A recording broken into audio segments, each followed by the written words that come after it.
Après avoir enregistré durant la campagne 2014-2015 une baisse de son chiffre d'affaires estimé à 25,7 milliards de shillings, le transporteur Kenya Airways a affiché au premier semestre 2016 des résultats satisfaisants. La multinationale a réalisé un bénéfice net de 900 millions de shillings, soit une hausse de 143 points.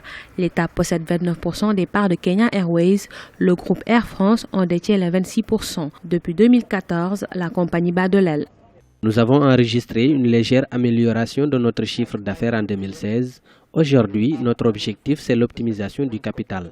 Après, nous envisageons dans un premier temps de voir comment nous pourrons améliorer les ressources financières de l'entreprise et dans un second temps, voir comment réduire notre dette.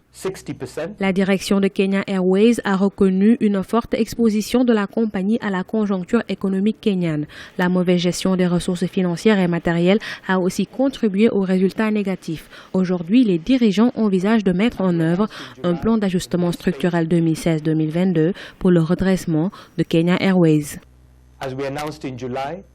Nous avons mis en œuvre un plan de redressement. Nous avons injecté au total 17,5 milliards de shillings kenyans. C'est un investissement à moyen terme. Avec une gestion managériale et financière, nous arriverons en 4 ans à combler le déficit budgétaire de Kenya Airways. La compagnie aérienne a déclaré qu'elle poursuit 3 priorités principales: la fermeture de son écart de rentabilité, le recentrage de son modèle d'entreprise et l'optimisation du capital de la société.